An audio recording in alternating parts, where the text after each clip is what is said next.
This is the video where we get this thing started.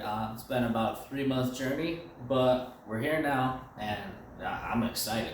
The last video we built a wiring harness. Turned out pretty darn good. Everything's happy, everything's functioning like it should. So if you're curious how to build a wiring harness, go check out that video. It's a long one, but I can almost guarantee you'll learn something or a trick along the way.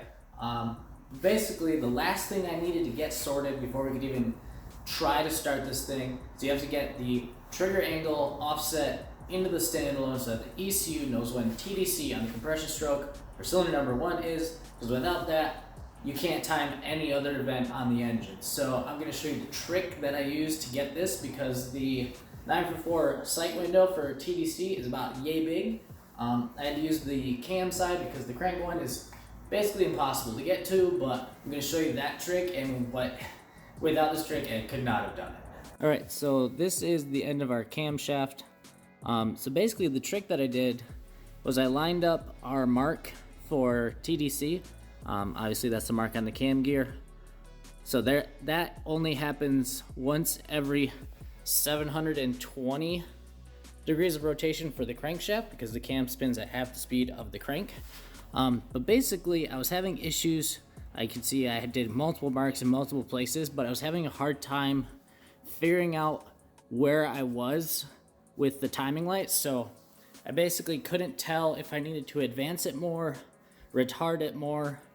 But basically I just got it to where it needed to be and put a perfectly vertical line, and I could use that as a very good indicator of if I was needed to move the timing forward or back. So basically this little line saved my butt, and it worked like a charm. So if you're doing this project, I would highly suggest doing this, lining it up with that, and then using this to get it close, because basically this window's so tiny, if it's more than 10 degrees off, you'll never see this mark. So having this was a really good trick to get it in the ballpark and then finalize with that.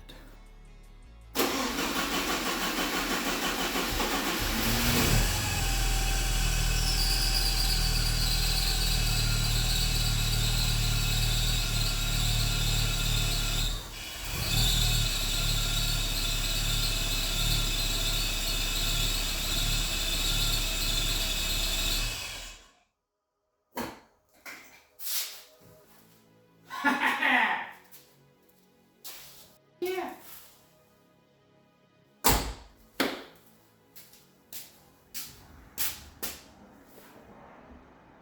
First try.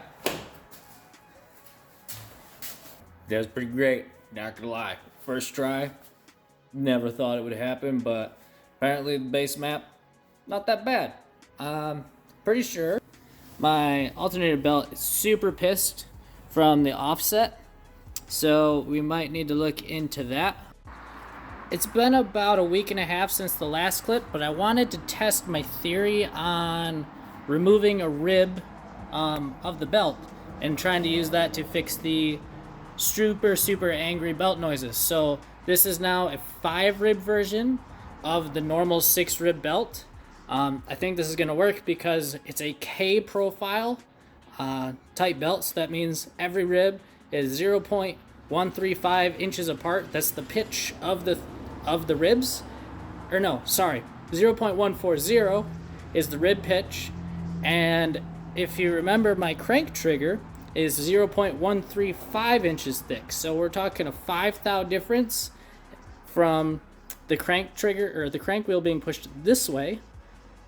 These two remained the same, so I just took off that outside rib. So now we're on the back 5 ribs of the crank. If it'll focus, there we go. So you can see that front edge not populated, but then you go over to the alternator and it's mirrored, because the alternator and the AC didn't move, so they need to be on the outside most ribs, whereas the crank did move, so it needs to be on the inside most. So we're gonna see if this still makes screamy death noises.